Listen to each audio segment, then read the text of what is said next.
ಹಾವೇರಿಯಲ್ಲಿ 2024ರ ಲೋಕಸಮರಕ್ಕೆ ಬಿಜೆಪಿಯಿಂದ ಯಾರು ಸ್ಪರ್ಧೆ ಮಾಡ್ತಾರೆ ಅನ್ನೋದು ಈಗಿರುವಂತಹ ಯಕ್ಷ ಪ್ರಶ್ನೆ. ದೊಡ್ಡ ಮಟ್ಟದ ಪೈಪೋಟಿ ಆಗ್ತಾ ಇದೆ.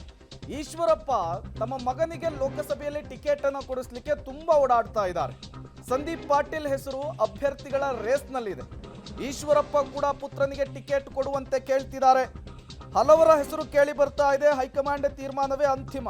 ಯಾರಿಗೆ ಟಿಕೆಟ್ ಕೊಟ್ಟರೂ ಕೂಡ ಹೈಕಮಾಂಡ್ ತೀರ್ಮಾನಕ್ಕೆ ನಾವು ಬದ್ಧ.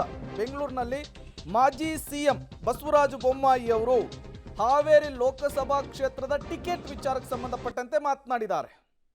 ಏನೇ ನಿರ್ಣಯ ಮಾಡೋದಿದ್ರು ಕೂಡ ಮೇಲೆ ಹೈಕಮಾಂಡ್ ನಿರ್ಣಯ ಮಾಡ್ತದೆ. ಏನು ಹೈಕಮಾಂಡ್ ನಿರ್ಣಯ ಮಾಡ್ತದೆ ಅದು ನಾವೆಲ್ಲ ಒಪ್ಕೊಳ್ತೀವಿ. ಭಾಳ ಜನ ಹೆಸರು ಕೇಳಿ ಬರ್ತಾ ಇದೆ. ಈಶ್ವರಪ್ಪ ಅವ್ರ ಮಗನ ಹೆಸರು ಕೇಳಿ ಬರ್ತಾ ಇದೆ. BC ಪಾಟೀಲ್ ಬರ್ತಾ ಇದೆ. ಸಂಜೀವ್ ಪಾಟೀಲ್ ಬರ್ತಾ ಇದೆ. ನಾನು ಹಾವೇರಿಯವನು, ನನಗೆ ಗೊತ್ತಿದೆ. ಆಕಾಂಕ್ಷಿಗಳು ಭಾಳ ಇದ್ದಾರೆ. ಯಾಕಂದರೆ ಗೆಲ್ಲೋ ಚಾನ್ಸ್ BJPಗೆ ಅಲ್ಲಿ ಜಾಸ್ತಿ ಇರೋದ್ರಿಂದ. ಮತ್ತು ಶಿವಕುಮಾರ್ ಉದಾಸಿ ಅವರು ನಾವು ನಿಲ್ಲಲ್ಲ ಅಂತ ಹೇಳ್ತಾ ಇದ್ದಾರೆ.